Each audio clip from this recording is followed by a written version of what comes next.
वृंदावन के वृक्ष के मरम न जाने को,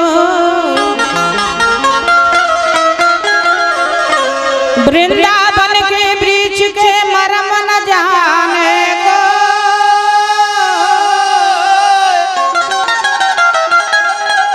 डाल डाल और पात पात पर राधे राधे हो। सजन सकेरे जाएंगे नैन पड़े हैं रो, सजन सकेरे जाएंगे नैन पड़े हैं रो।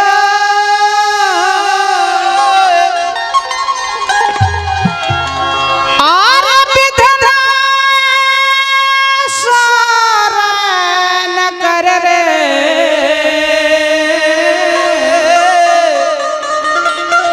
कि भोर कबहू ना हो।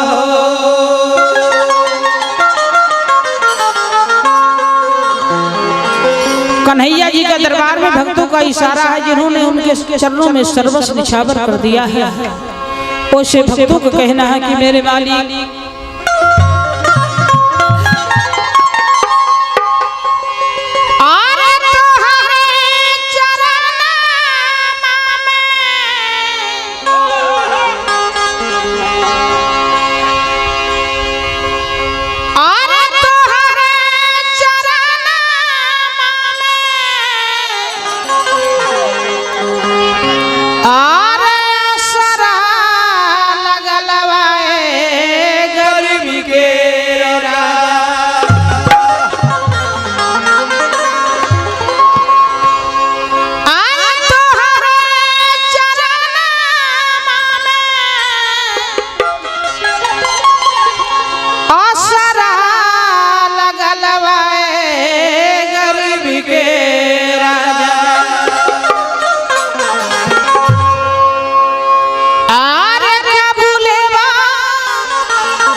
पल्लवी कुमारी की ओर से 20 रुपए का पुरस्कार है। तुम्हारा क्या नाम है बेटा?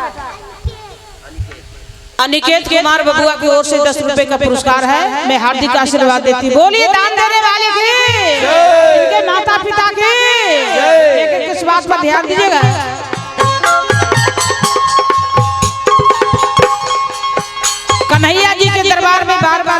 का इशारा है। कहते कि मेरे मालिक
झोपड़ी से महला तैयार गरीब के राजा। झोपड़ी से महला तैयार गरीब के राजा। झोपड़ी से महला तैयार गरीब के राजा। तुम्हारे चरणों में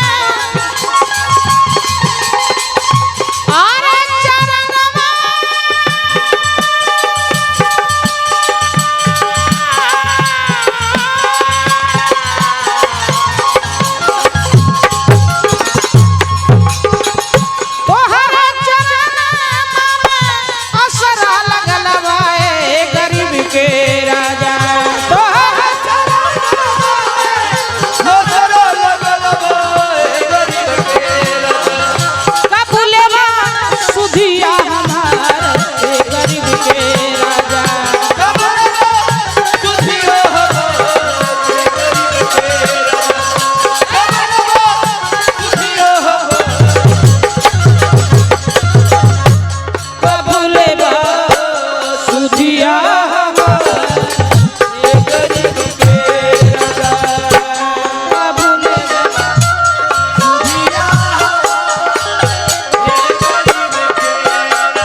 दरबार में भक्तों का इशारा है।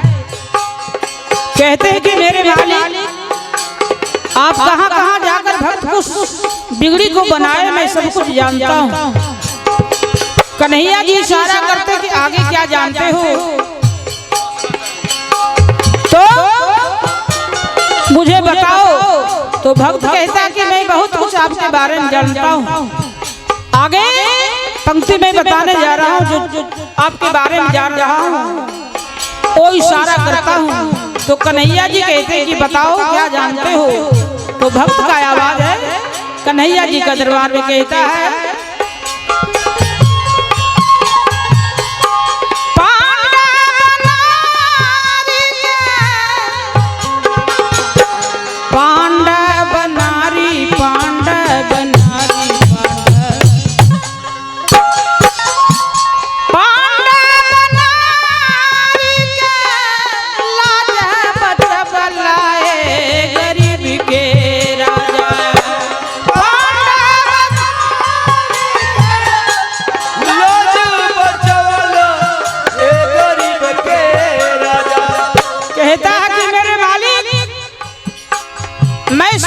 जानता हूँ यह उस समय की बात है जब दुर्योधन के द्वारा भरी सभा के बीच में द्रौपदी को नंगन किया जा रहा था। दुशासन जब जब जोर लगाता था सौ को बाहर आता था, लेकिन पता नहीं चल रहा था कि नारी बीच साड़ी है कि साड़ी बीच नारी है, क्योंकि ये तो आपका ही करिश्मा है मेरे वाली, इसलिए मैं जानता हूँ।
कन्हैया का दरबार में भक्तों का इशारा है, कहता है कि मेरे मालिक इंसान की बात छोड़ दीजिए, पक्षी के बाद छोड़िए, आप तो जानवरों को भी जाकर लाज को बचाए, इज्जत को बचाए हैं। कहाँ और कैसे? हमारे मुरलीधर पूछते हैं कि कहाँ पर जाकर मैंने जानवर का जान बचाया। तो भक्त आज दिलाता है, कहता है कि मेरे मालिक आप नजरअंदाज कर सकते हैं, लेकिन मैं सब कुछ जानता हूँ, मैं बता रहा हूँ। भक्त कहता है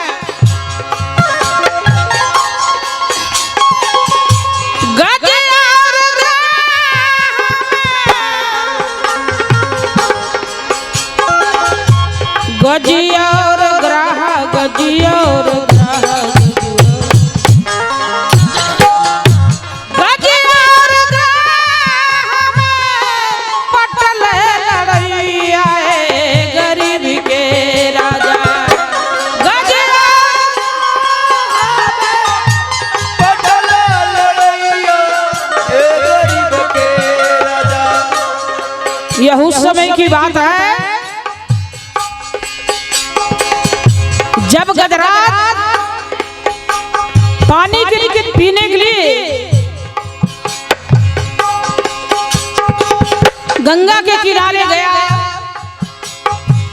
तो उस जल में उस पानी में ग्राह था। जो ही गजराज जल पीने के लिए अपने कदम को बढ़ाया, ग्राह उस पानी से गजराज को पैर पकड़ लेता है और पानी का ओर खींचने लगा। ग्राह पानी में खींच रहा है, गजराज ऊपर खींच रहा है। दोनों लड़ते लड़ते थक गया। एक दो दिन नहीं, एक दो महीना नहीं, एक दो साल नहीं, 10,000 वर्ष से लड़ाई चली। गजराज के सारे परिवार मारा गया, शेष अकेले गजराज बच गया। लड़ते लड़ते जब थक गया तो अपने सूंड को उठाकर उस मालिक को, परमात्मा को आवाज लगाता है, कहता कि मेरे मालिक, हे गोविंद राग शरण, अब तो जीवन हारे, निर्पियन है गए सिंधु के किनारे। सिंधु बीचे बसत ग्राह, शरण धर पछारे। हे गोविंद राग शरण, अब तो जीवन हारे। तो कन्हैया रुक्मिणी के साथ पासा खेल रहे थे। कहते रुक्मिणी, मेरे भक्त के ऊपर कष्ट आया है, अब मैं चलता हूँ। उसी समय खुले पांव वहां से हमारे कन्हैया चल देते हैं। कहा? जहां गज और ग्राह की लड़ाई हो रही थी, जहां हम लोग जिसे सोनपुर कहते हैं, हरिहर क्षेत्र का मेला कहते हैं, उसी जगह पर हमारे कन्हैया जी पहुंच जाते हैं। और कैसे?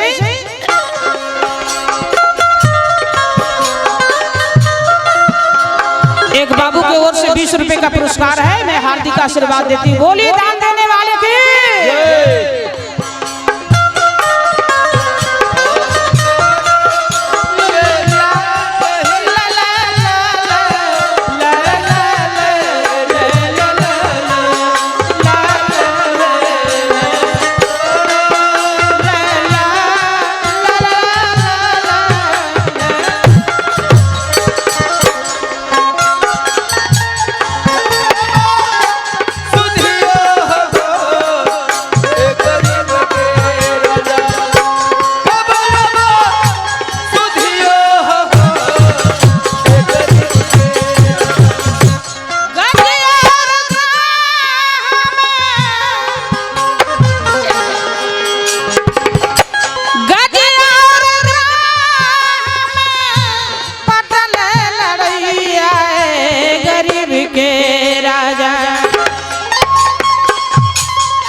अभी अभी भैया जी की ओर से आशीर्वाद के रूप में, हमारे रामू भैया जी की तरफ से आशीर्वाद के रूप में इस भजन को कदर करते हुए पिताजी की आत्मा की शांति के लिए 501 रुपए का पुरस्कार आया है। भैया जी के चरणों में ये पार्टी हार्दिक अभिनंदन करती है। तब भाभी जी नहीं आई है, क्या बात है? छोटका भैया नहीं आए, भाभी जी नहीं आई है, भतीजी लोग नहीं आई है।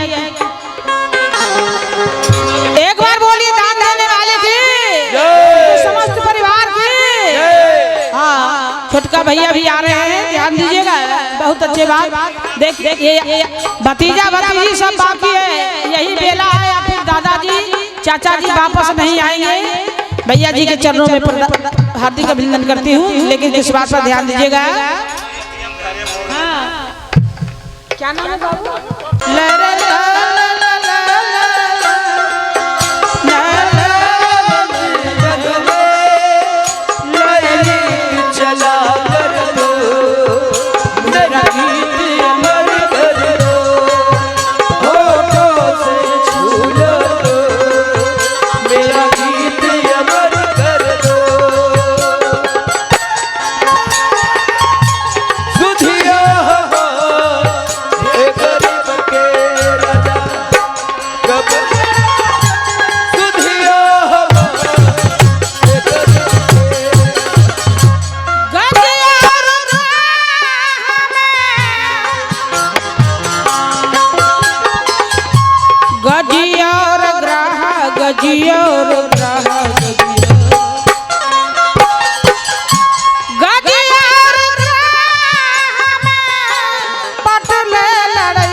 इसी भजन के साथ मैं अपना कार्यक्रम समाप्त करती हूँ।